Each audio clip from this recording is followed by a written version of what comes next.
আসসালামু আলাইকুম সুপ্রিয় শিক্ষার্থীরা, আশা করি সবাই ভালো আছো। ন্যাশনাল আইডিয়াল গার্লস কলেজের পক্ষ থেকে আমি ফারজানা আহমেদ, প্রভাষক, গার্হস্থ্য বিজ্ঞান বিভাগ। আজকে তোমাদের সবাইকে আমাদের অনলাইন ক্লাসরুমে স্বাগত জানাচ্ছি।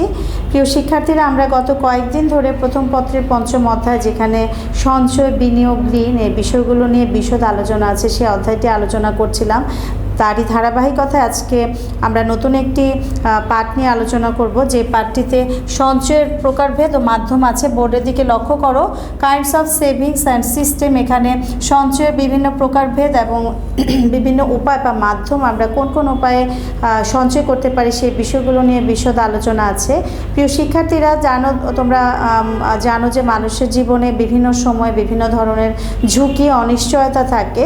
তো ভবিষ্যতে বিভিন্ন ধরনের ঝুঁকি বা অনিশ্চয়তা থেকে রক্ষার জন্য আমরা নানা ধরনের নিরাপত্তামূলক ব্যবস্থা গ্রহণ করে থাকি।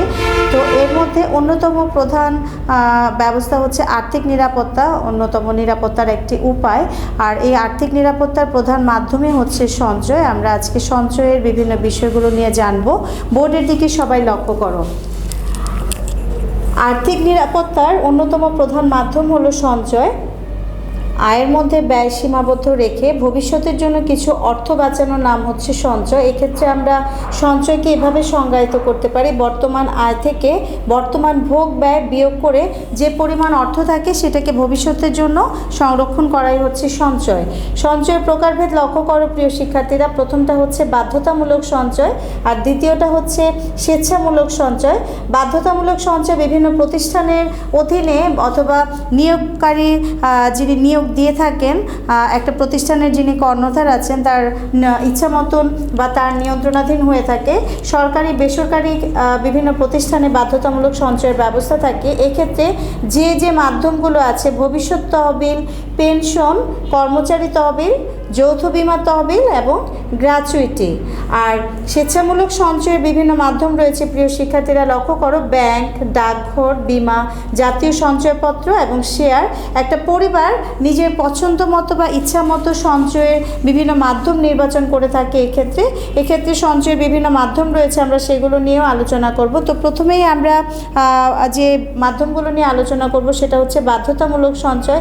আগেই বলেছি তোমাদেরকে, সরকারি বেসরকারি বিভিন্ন প্রতিষ্ঠানের কর্ণধার বা যিনি নিয়োগকারী আছেন তার নিয়ন্ত্রণাধীন থাকে এই সঞ্চয় প্রক্রিয়াটি। জিপি ফান্ড, প্রথমেই আছে জিপি ফান্ড।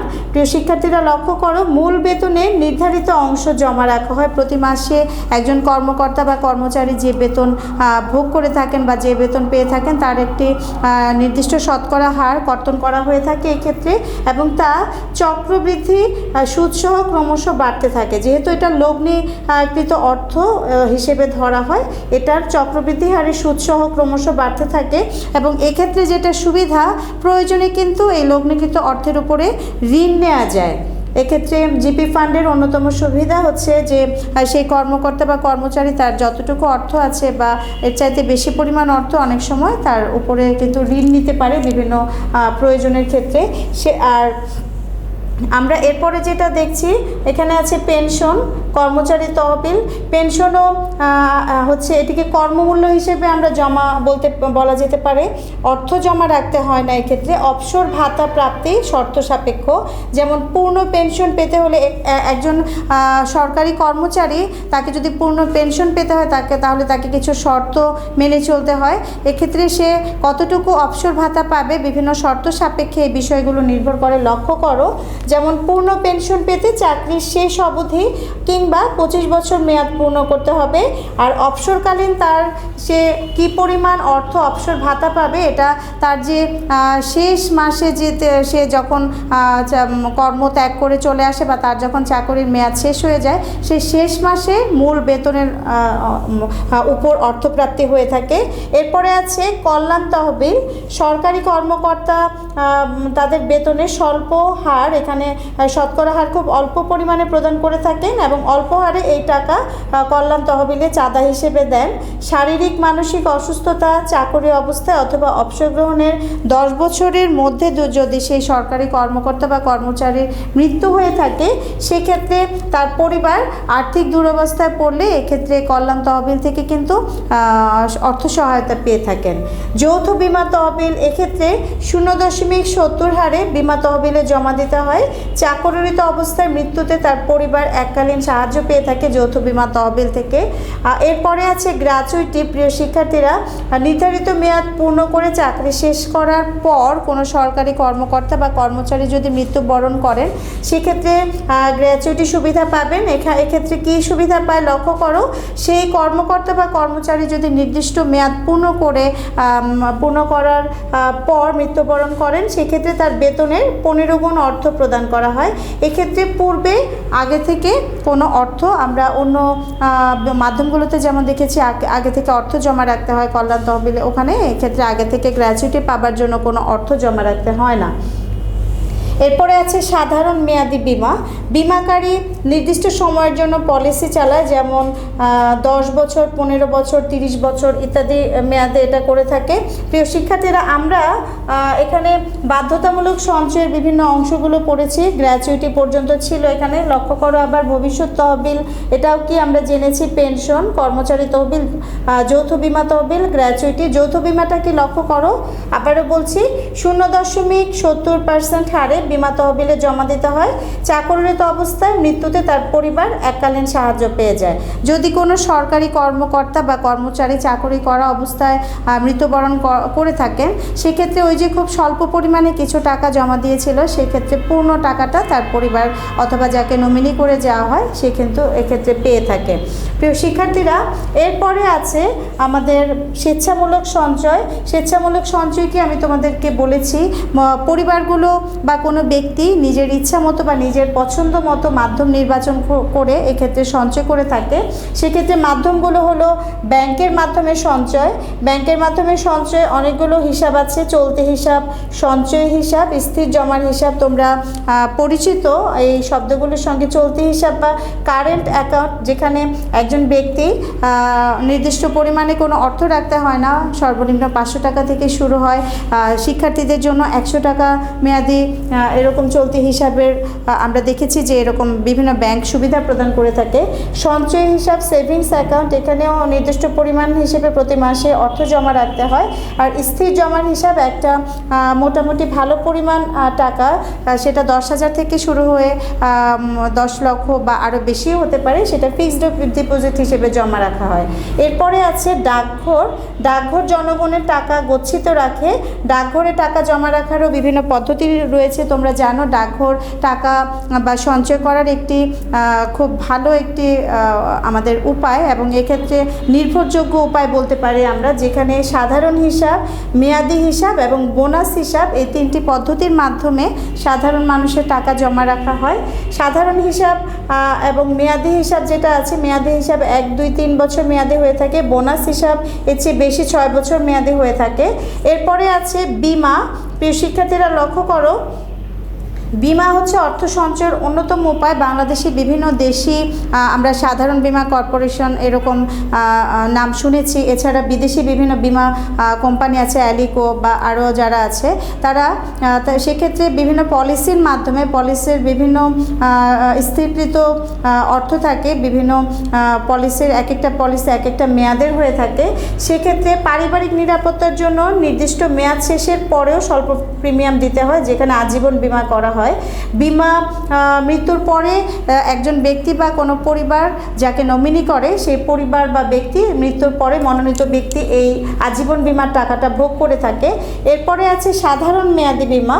বিমাকারী নির্দিষ্ট সময়ের জন্য পলিসি চালায়, যেমন 10 বছর হতে পারে, 15 বছর হতে পারে, 30 বছর হতে পারে।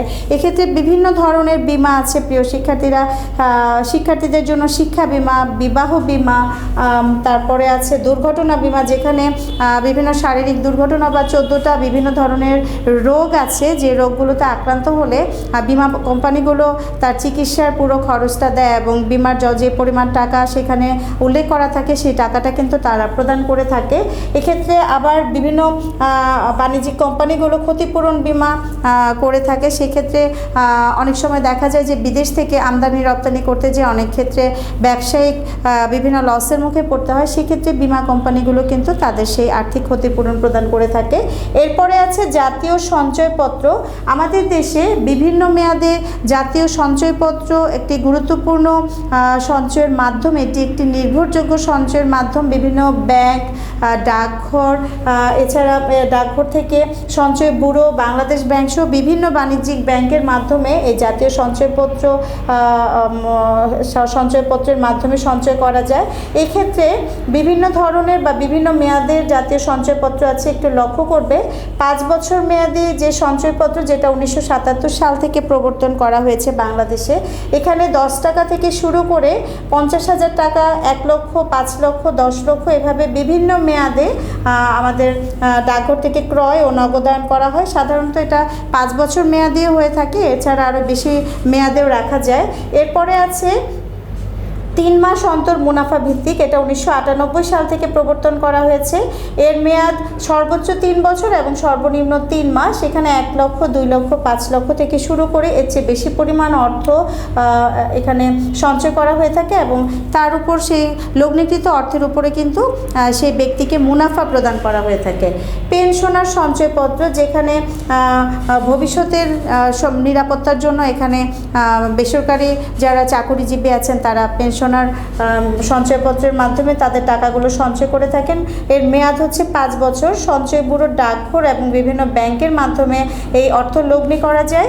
2004 সাল থেকে এটি প্রবর্তন করা হয়েছে। এরপরে আছে পারিবারিক সঞ্চয়পত্র। এটি একসময় বন্ধ হয়ে গেলেও আবার পুনরায় প্রবর্তন করা হয়েছে। বিভিন্ন সঞ্চয় ব্যুরো, ডাকঘর এবং বিভিন্ন ব্যাংকের মাধ্যমে পারিবারিক সঞ্চয়পত্রে অর্থ সঞ্চয় করা যায়। এর মেয়াদও সর্বনিম্ন 5 বছর। এরপরে আছে ডাকঘর সঞ্চয়পত্র। 1872 খ্রিস্টাব্দে এটি প্রবর্তন হয়েছিল।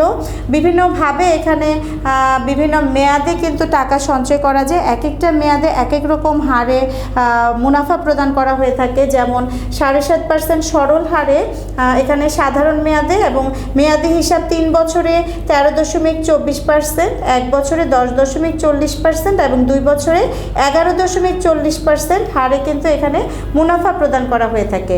এছাড়া সরকারি যে ডাক জীবন বীমা আছে, প্রিয় শিক্ষার্থীরা, যে কোনো সুস্থ সবল নাগরিক 19 থেকে 50 বছর বয়সী এই ডাক জীবন বীমার মাধ্যমে কিন্তু অর্থ সঞ্চয় করতে পারেন। এছাড়া আমাদের দেশে প্রাইজ বন্ড আছে বিভিন্ন মূল্যমানের, 10 টাকা থেকে শুরু করে 50 টাকা, 1000 টাকা মূল্যমানের যে বিভিন্ন ধরনের প্রাইজ বন্ড আছে তার মাধ্যমে অর্থ সঞ্চয় করা যায়। এটিও গুরুত্বপূর্ণ একটি মাধ্যম। এছাড়া আমরা শেয়ারের মাধ্যমে অর্থ সঞ্চয় করতে পারি। শেয়ার কি, বোর্ডের দিকে লক্ষ্য করো প্রিয় শিক্ষার্থীরা। শেয়ার বলতে মূলধনের একককে বোঝায়। বিভিন্ন বড় বড় ব্যবসা প্রতিষ্ঠান যখন তাদের ব্যবসায় বিশাল অঙ্কের পুঁজি প্রয়োজন হয়, তাদের ব্যবসায় বিনিয়োগ করার প্রয়োজন হয়, তখন কিন্তু তাদের অনেক বড় মূলধনের প্রয়োজন হয়। তখন যৌথ উদ্যোগে ব্যবসা চালানোর জন্য বিনিয়োগ আহ্বান জানিয়ে শেয়ার ছাড়া হয়। বাজারে তোমরা দেখবে যে যমুনা অয়েল, বিভিন্ন ব্যাংক, বিভিন্ন প্রতিষ্ঠান, বড় বড় ইসলামী ব্যাংক বা এই ধরনের বড় বড় প্রতিষ্ঠানগুলোরও শেয়ার রয়েছে। সাধারণের মাঝে কিন্তু মূলধনের জন্য তারা অর্থ সংগ্রহের উদ্দেশ্যে এই শেয়ারগুলো ছড়িয়ে দেয় বিনিয়োগ আহ্বান করে। তো শেয়ারে অর্থ সঞ্চয় ভালো একটি মাধ্যম, কিন্তু এতে অনেক ধরনের ঝুঁকিও থাকে। তো প্রিয় শিক্ষার্থীরা, আজকে আমরা সঞ্চয়ের বিভিন্ন মাধ্যম নিয়ে আলোচনা করেছি। তোমরা নিশ্চয়ই জানো যে তোমরা যারা শিক্ষার্থী আছো, বাংলাদেশ সরকার তোমাদের জন্য, তোমাদেরকেও সঞ্চয়ে উদ্বুদ্ধ করার জন্য বিভিন্ন প্রক্রিয়া গ্রহণ করেছে। বিভিন্ন মাধ্যম প্রচলিত আছে বাংলাদেশে, নতুন করে শুরু হয়েছে। বিভিন্ন ব্যাংক তোমাদের জন্য ছাত্রবৃত্তির বিভিন্ন ব্যবস্থা এবং ছাত্র শিক্ষার্থীদের সঞ্চয়ের জন্য বিভিন্ন মাধ্যমের ব্যবস্থা করেছে। এর মাধ্যমে খুব অল্প পরিমাণে টাকা কিন্তু বিনিয়োগ করা যায়। প্রতি মাসে সর্বনিম্ন 100 টাকা থেকে শুরু করে বেশি পরিমাণ অঙ্কের টাকাও এখানে রাখা যায়। এছাড়া বিভিন্ন যে ঈদের সময় 2টা ঈদ, এছাড়া তোমার জন্মদিন উপলক্ষে অনেক সময় তোমাদের হাতে টাকা আসে, সেই টাকাগুলোও কিন্তু তোমরা চাইলে এই যে তোমাদের যে শিক্ষার্থীদের জন্য বিভিন্ন সঞ্চয়ের মাধ্যম আছে সেখানে তোমরা রাখতে পারো। সঞ্চয় গুরুত্বপূর্ণ একটি আর্থিক নিরাপত্তা আমাদের ভবিষ্যৎকে সহজ করার জন্য, ভবিষ্যতের যে কোনো দুর্ঘটনা থেকে নিজেকে রক্ষা করার জন্য আমরা অবশ্যই চেষ্টা করব যে কোনো একটি মাধ্যমের সঙ্গে নিজেকে জড়াতে। এছাড়া আমরা বাসায় বিভিন্ন তোমরা জানো বিভিন্ন ধরনের কয়েন সেভার, মাটির ব্যাংক, এগুলোতেও আমরা সঞ্চয় করতে পারি। তো প্রিয় শিক্ষার্থীরা, অনেকগুলো মাধ্যম নিয়ে আমরা আজকে আলোচনা করেছি। অবশ্যই বই খুলবে, বইতে আরও বিস্তারিত আলোচনা আছে তোমাদের জন্য। আজকে বাড়ির কাজ দিচ্ছি তোমাদের, আজকে যে বিষয়গুলো আলোচনা করেছি এর উপরে অবশ্যই লক্ষ্য করবে বোর্ডের দিকে। স্বেচ্ছামূলক সঞ্চয়ের মাধ্যমগুলো আলোচনা পূর্ব, স্বেচ্ছামূলক সঞ্চয়ে কিভাবে জনগণকে উদ্বুদ্ধ করা যায় ব্যাখ্যা করো। আবারও বলছি, স্বেচ্ছামূলক সঞ্চয়ের মাধ্যমগুলো আলোচনা পূর্ব, স্বেচ্ছামূলক সঞ্চয়ে কিভাবে জনগণকে উদ্বুদ্ধ করা যায় ব্যাখ্যা করো। এখানে আগে তোমরা স্বেচ্ছামূলক সঞ্চয়ের মাধ্যমগুলো আলোচনা করবে, তারপরে তোমরা এই আলোচনাটায় যাবে। এটা আজকে তোমাদের বাড়ির কাজ নং 4 যাচ্ছে, আমাদের ক্লাস নাম্বার 16 নাম্বার ক্লাস যাচ্ছে। তো প্রিয় শিক্ষার্থীরা, অবশ্যই বই খুলে আরও বিস্তারিত আলোচনা তোমাদের দেখবে বই থেকে, সেটা তোমাদের আজকে ক্লাসটা বুঝতে সহায়তা করবে। এরপরেও যদি তোমাদের কোনো অসুবিধা হয় অবশ্যই আমাকে ফোন করবে, চাইলে আমাকে ইনবক্সে নক করতে পারো। আমরা আমাদের যে অসুবিধা সেই বিষয়গুলো নিয়ে লাইভ ক্লাসে আলোচনা করব। আর অবশ্যই বাড়ির কাজ করবে। আমাদের বাড়ির কাজ পাঠানোর জন্য যে নির্ধারিত দিন আছে, তোমাদের যে নির্ধারিত কক্ষ আছে ছাত্রী মিলনায়তনে, সেখানে এসে শনিবার অবশ্যই বাড়ির কাজ জমা দিয়ে যাবে। এবং তোমাদের যদি কোনো বিষয়, কোনো বোঝার কিছু থাকে বা বলার কিছু থাকে, আমাদের সঙ্গেও এসে দেখা করতে পারো, কথা বলে যেতে পারো। তো আজকে এ পর্যন্তই। ভালো থাকবে সবাই, অনেক অনেক শুভকামনা জানিয়ে শেষ করছি এখানেই। আল্লাহ হাফেজ।